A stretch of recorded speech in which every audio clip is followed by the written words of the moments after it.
Hey, it's Trey. I'm at the Public Library in Port Washington, New York, to see a musical duo, Larry and Joe. Do you hear that bright staccato melody? That's Joe Troop on the banjo. You might remember Joe. He and his former band, Appalachia, were featured in an Us and Them episode in 2019. Their album, Rearrange My Heart, was nominated for a Grammy Award in 2020. And that deeper, resonant sound staying right with Joe's banjo, that's a harp played by Bellorín, the Larry in Larry and Joe. Larry anglicizes his name professionally, but I'll be using the Spanish pronunciation because that's how he says it. Larry also plays the Venezuelan cuatro. It looks like a small guitar. Some confuse it for a ukulele. The cuatro is deeply embedded in the cultural identity of Venezuela, which is where Larry is from. It's meant to be strummed fast, and Larry hits those strings like he's trying to cut through them with his long fingernails. Larry also plays the maracas and the upright bass, and, well, I'll let him tell you. Toca el cuatro y el basso y ¿cómo se dice? Mandolina. Guitarra. Y así me enamoré de toda la rama musical. And I fell in love with the whole gamut of music. Larry is a musical prodigy. He says he's been making his living performing and teaching music since he was a 13-year-old kid. I ask him if it's a gift. As we talk, Larry's music partner, Joe Troop, translates. Así es. Yeah, it's a gift. Adios. De él, si no, no la tuviera. It's from God. Without him, I wouldn't have it. Lately, Larry has wondered whether that gift was being taken away from him. He had a music school in Venezuela.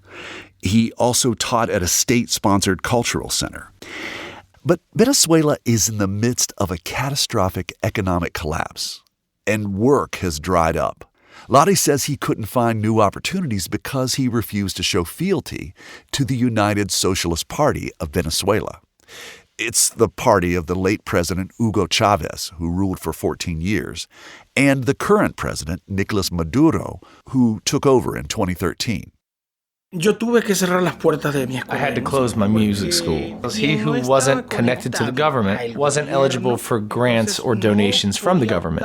And that's why my music school was shut down. Mi escuela de música tuve que cerrar. Is that when you chose to leave Venezuela? Eso fue uno de las grandes Factores. That was one of the main reasons. Larry moved his wife and their only child at the time, a daughter, to the U.S. in 2016. They had another girl in 2021. Larry's son from a previous relationship stayed behind. The Belloríns picked North Carolina because the green hills reminded them of the Venezuelan countryside. Larry joined his family in 2018, and they applied for asylum that year. They are still waiting for their first interview with a U.S. immigration official. Larry is in limbo, estranged from his homeland and a stranger in his new home. So I would like you to ask Larry if he understands the name of my show, which is called Us and Them. Quiere saber si tú entiendes el nombre de su show, que es Nosotros y Ellos. Nice. Yeah. ¿Qué sientes de ese nombre? ¿Qué entiendes de ese nombre? Inclusión. He is understanding it from an inclusion standpoint. Eso es como Us and them, together we make one. That's probably the best way to think about it. In some ways in our nation, we think of us, we're in this group, and they're them who are in the other group. Triste, pero habría que vivirlo. Hay que vivirlo. It's sad, but unfortunately, I have had to live that. From West Virginia Public Broadcasting and PRX, this is Us and Them, the show that tells the stories about the things that divide us. I'm Trey Kay.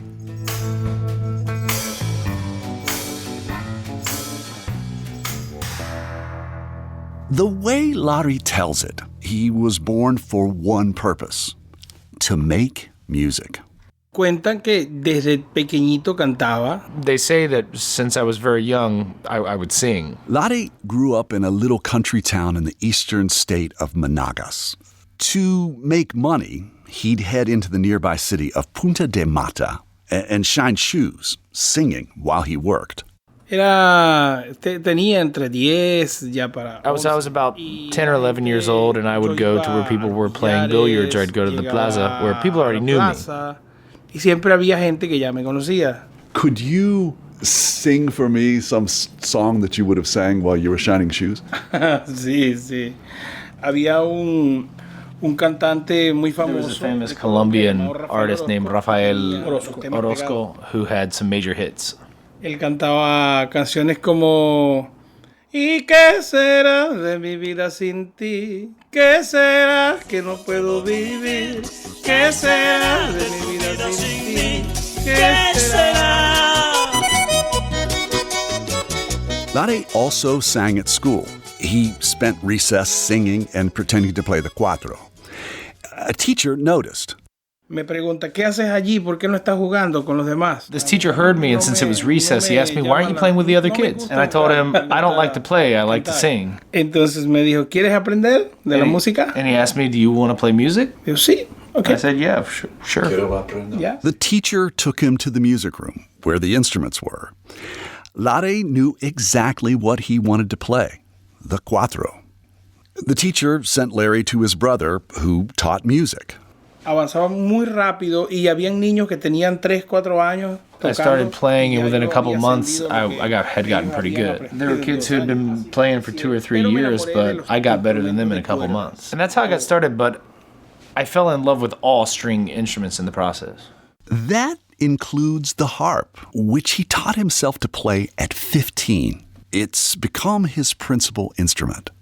Now, this harp isn't the big, ornate classical harp you see in an orchestra. Nope, this harp is an arpa llanera.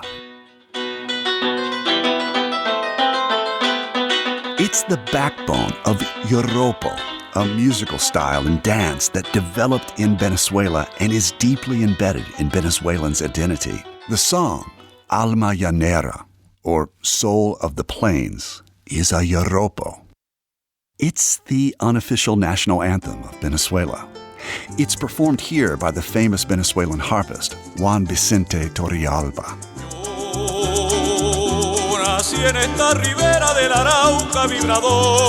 Larry says he was well known on the highly competitive folk music festival circuit in Venezuela and Colombia. He won a number of awards, he was teaching music, he was doing what he loved. And then in 2013, he shut down his school.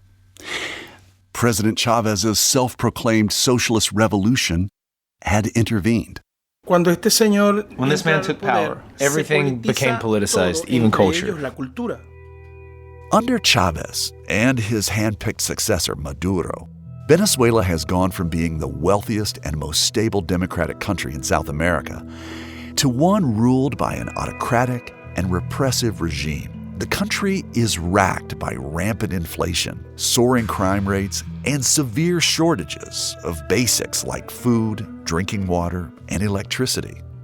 Venezuelans quickly became divided into 2 camps: Chavistas, supporters of Hugo Chavez, and escualidos, a word Chavez used to belittle his opponents.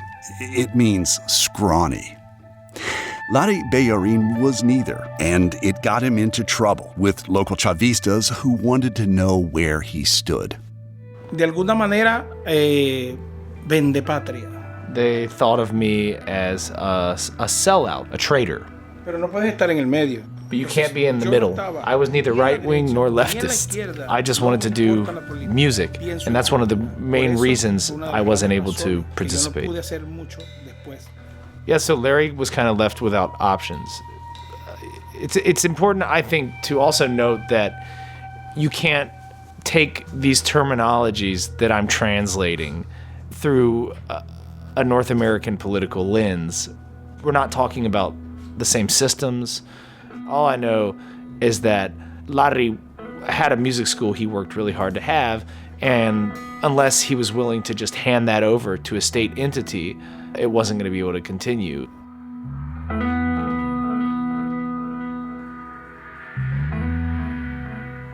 Lottie's wife was also under scrutiny for her apolitical stance. She taught English at Venezuela's largest state-owned oil company. Lottie says her bosses told her to take part in Socialist Party events or face consequences. Then, one day, she showed up for work and security guards prevented her from entering the building.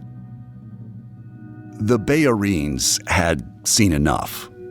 Unable to work and worried about their safety, they fled. An estimated 7 million Venezuelans have left since 2013. The United Nations says it's the second largest population displacement in the world, surpassed only by Syria and its ongoing civil war. When Larry and his family settled in Raleigh, North Carolina, he quickly found work, but it wasn't as a musician. He worked construction. It was hard on his body, especially his hands. He wondered whether he'd ever play music again. I was like, no, dude, you're in the heart of it. You're in Appalachia. He was like a kid in a candy shop. He's like, oh my God, all these people that love string instruments as much as me. And I was like, yeah, dude, you're in it. We're in it. Lottie discovers bluegrass. That's coming up after a break.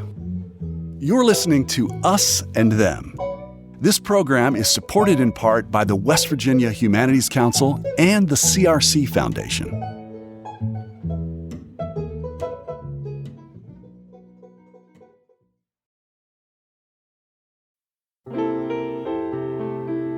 Music lifts us up and brings us together, even when we can't get together in person. Mountain Stage brings you live performances on the air, online, and in our podcast. They remind you how it feels to be in a live audience listening to live music. This is Larry Gross, host of Mountain Stage. Find a link to our stations and our podcast online at mountainstage.org.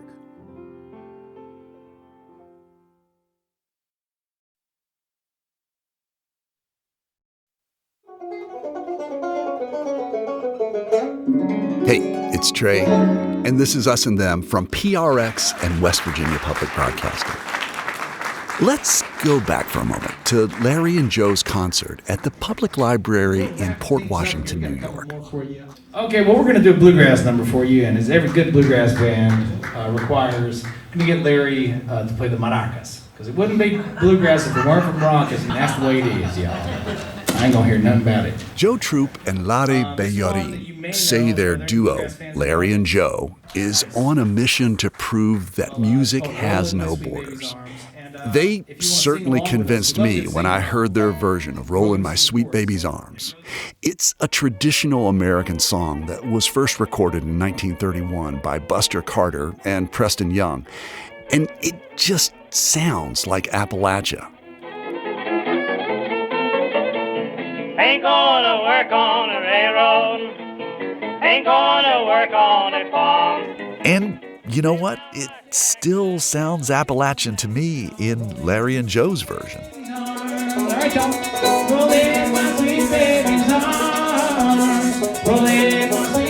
Lottie plays maracas and harp in American folk songs that traditionally don't include these instruments.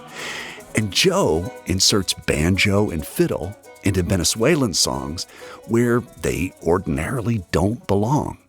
But they sure sound like they do.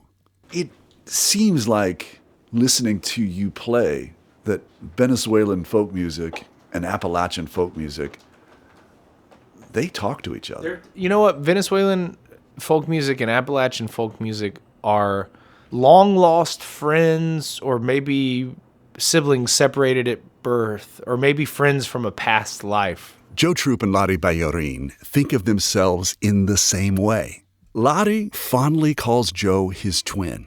They're both 40 years old, but they couldn't be more different physically. Joe is white, tall, and thin. Lari is brown-skinned, short, and round. Lari jokes on stage that he's the twin who ate the other's food. What bridges all their differences is their love of music. So our circles intersect when a mutual friend tips me off that there's a llanero musician living in Raleigh, and I hopped on the internet and started looking for videos of this person, and I immediately thought, no way.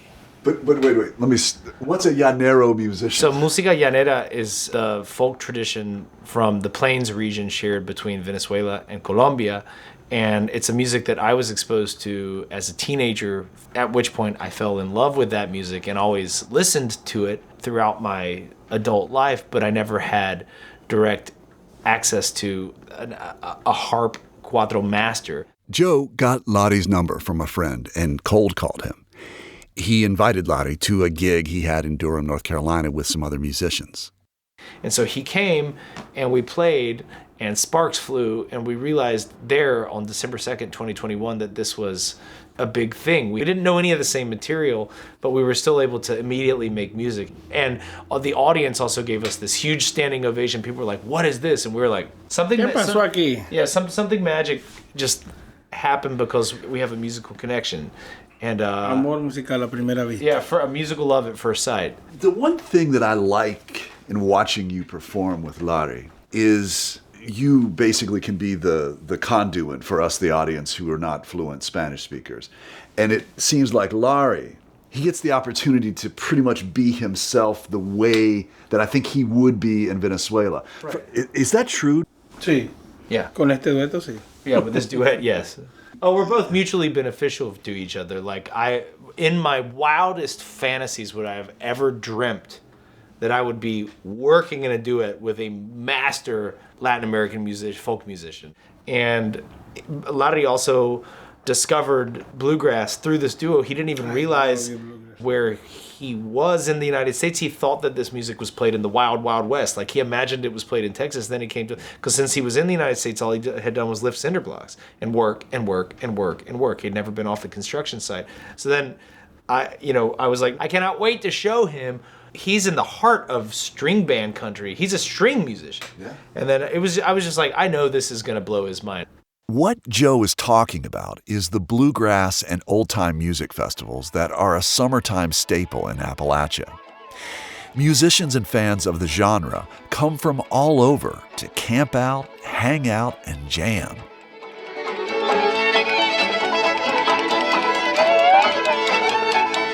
This exuberant group was captured in a 2008 West Virginia Public Broadcasting documentary about the Appalachian String Band Music Festival in Clifftop, West Virginia.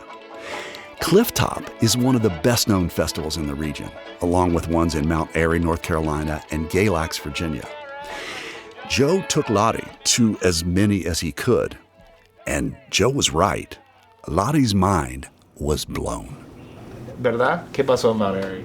Nah, fue lo máximo. It was unbelievable. O sea, fue la expresión cultural más grande que yo haya visto en este país. It was the greatest cultural expression that I'd seen in this country. Here were hundreds of people getting together to play music that was eerily familiar to him, in an atmosphere much like the Venezuelan folk festivals he knew. Lari wasn't the only one who was delighted by this surprising harmony. Trace Carter, who saw Larry and Joe at Clifftop last summer, says her mind was blown too. I mean, I've seen a lot of incredible scenes at Clifftop in my probably 24 years that I've been now, and a few of them stick out. But this was such a unique combination of sounds. Trace is 27 years old and has been going to Clifftop for most of her life. That's because her dad, my childhood friend Will Carter, started the festival in 1990, several years before she was born. First of all, just to see a harp in the middle of the muddy, rough campsite that is Clifftop, because it just rained, and so everyone was a little bit soggy. Then they started playing, And like I had my breath taken away. I'd never seen someone play the banjo like Joe does, first of all. And then Lottie started playing his harp and then singing, and then the maracas came out, and it was just like one thing after another had me gasping and smiling. And what was interesting about that to you? To me, it's like the maracas are these things that are in bins that are given to children music classes. I had never witnessed it. I mean, the precision that he was able to get out of a gourd filled with beans, because that's what that is, was so impressive to me.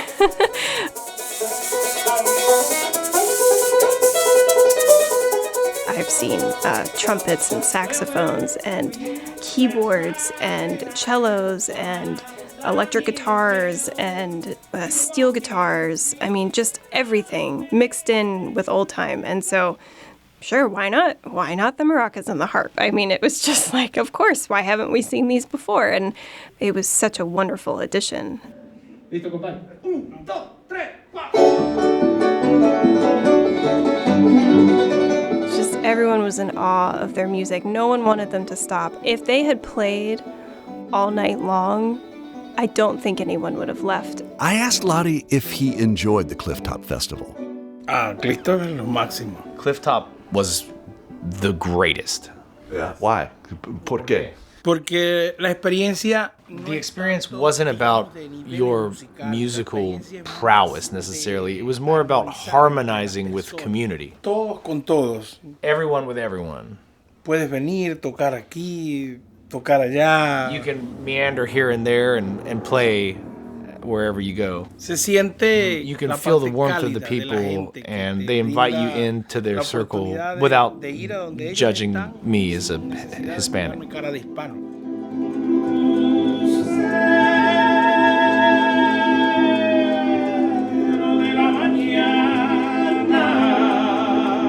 Lottie's immersion in Appalachia's bluegrass and old-time scene wasn't always easy or pleasant. The Venezuelan immigrant stands out at festivals, which are overwhelmingly white. And there are traditionalists who aren't as thrilled as Trace Carter is to hear Latin American instruments playing alongside fiddles and banjos. Lottie remembers one time when he and Joe came upon a jam. A friend of Joe's was in the group playing banjo. The friend invited them to jump in. De alguna manera, me dice, toma las maracas. So Joe told me to grab the maracas, and he got his fiddle out. So we played a song, but when that song was over, the man who was on the bass looked at me and said, "Hey, boy." Hey, tú, muchacho, puedes, como será, enmudecer. Can you mute those things? En maracas. Can you mute those maracas? Y yo me sentí como que, aquí no me quieren. And I felt, they don't want me here. And Joe has a great love for Latinos, and in that moment he said, "Put up the maracas, we're getting out of here." And they sort of broke down some of the good vibes that I had towards the place. I felt like something akin to what I felt as a shoe shiner as a kid. I was treated like trash. And I said, I didn't think I was going to have to live that, but I did. And I recognized, I guess there are differences. Ya sé que hay diferencias. Lottie Bellorín is well on his way to reestablishing the music-centered life he had in Venezuela. He's earning his living teaching and making music again and is no longer working construction. His and Joe's first album, Nuevo South Train, came out in March. They're touring this year and have concert dates in California, New England, and Arizona this summer. But there's still that unfinished business of his asylum case. The Belloríns' attorney declined to be interviewed because of attorney-client privilege. So I reached out to immigration attorney Ruby Powers. Her law firm, Powers Law Group, is based in Houston, Texas, and represents many asylum seekers. Lottie's family applied for asylum into the United States back in 2018, and they are still waiting for an interview. Is this typical with regard to asylum cases? Yeah, I mean, it's extremely unfortunate. I'm growing old with my clients. I'm having to explain to them that this is the process. There are two types of asylum cases. There's defensive asylum, where a person files for asylum during deportation proceedings. And there's affirmative asylum, when a person proactively seeks asylum.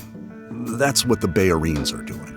Last December, the U.S. Citizenship and Immigration Services reported a backlog of 667,000 affirmative asylum cases. Of those, 96% were waiting for an interview. The immigration agency schedules interviews on a last-in, first-out basis. That means new cases are processed before older ones. Immigration officials are under a congressional mandate to expedite Afghan asylum claims, delaying the Bellorines' case even more. And the agency says there are fewer asylum officers available to work on that backlog.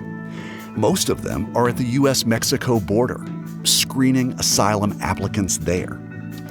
Ruby Powers says she's had to manage the expectations of her clients, who thought their cases would be resolved in 2 or 3 years. I had no clue this was going to happen when I met with my clients in 2015, 16, 17, 18. Many of them been separated from their spouse or children. They're just having to live their life on hold. You know, they're afraid to buy a house or put their roots down because they don't know what's going to happen. She says many of her clients are depressed and anxious living in this gray area. The uncertainty gnaws at Lottie. He's unable to express it, even in music. Is there a song that you sing or that maybe you've written that expresses your feelings for having to leave your country?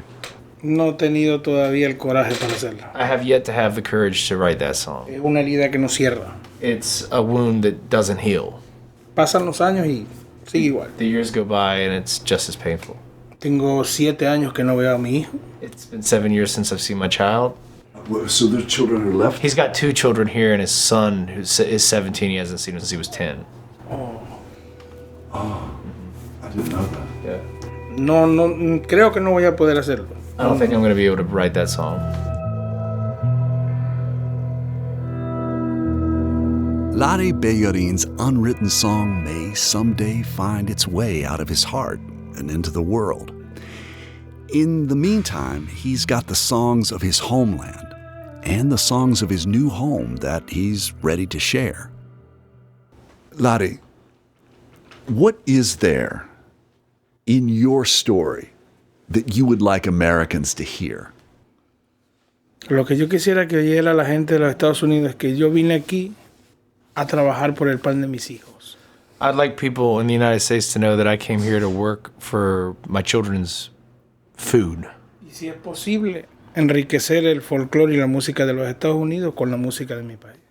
And to see if it's possible for me to enrich the folk traditions of the United States with the music from my country. Joe Troop knows it's possible. And I dare say, so does anyone who's heard or seen Larry and Joe perform. And in Venezuela, there's this saying, this is our flagship song. I guess this would be like our battle cry, I guess. The name of it is Nuevo South Train. And if you're wondering what the Nuevo South is, well, we are Nuevo South Train.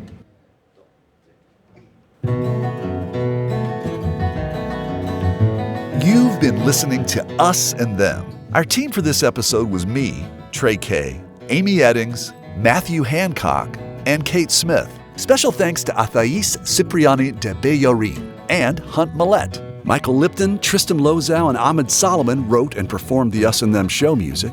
Mark Lerner designed our logo. The marvelous people at PRX and West Virginia Public Broadcasting make Us and Them possible. So do grants from the Corporation for Public Broadcasting, the West Virginia Humanities Council, and the CRC Foundation. That Nuevo South Train chugging. It's chugging all around the bend. So just hop on board and you're sure to praise the Lord and you're bound to make a mighty fine friend or two. Hey, we'd love to hear your thoughts about this episode. Share them with us on our Facebook page or on Twitter at @UsThemPodcast. Bien a lo lejos escucho sonido que hace brincar a mi alma. Bien acercando con grandes rechinos chuchú. Chuchú. Ese trencito que nos llevará por caminos de gran aventura. Naguará ya está llegando el tren nuevo sur. Nuevo South Train pulling into the station. All aboard. ¡Todos a bordo! That nuevo South Train chugging. It's chugging on around the bend.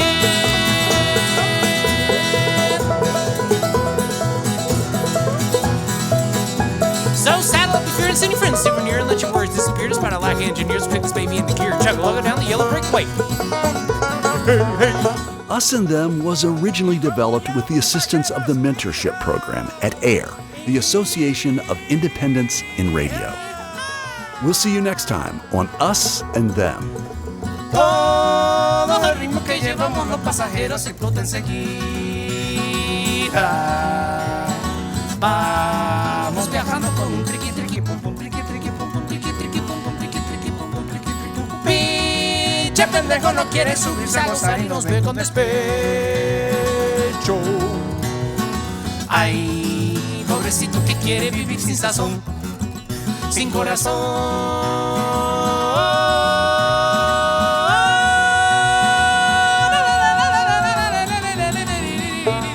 ¡Súbete, pendejo!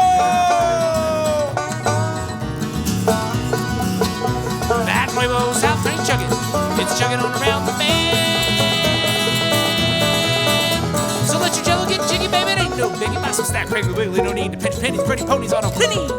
They're chinny, chinny, chinny, chinny.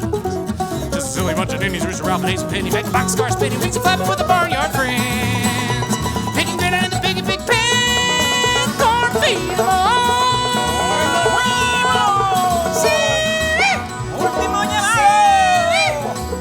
¡Se va, se va, se va! On that South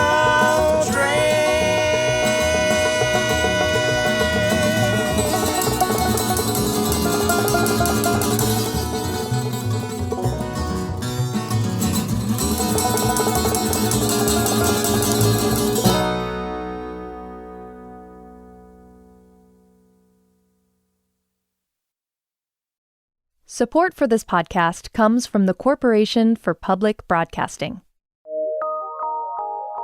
From PRX.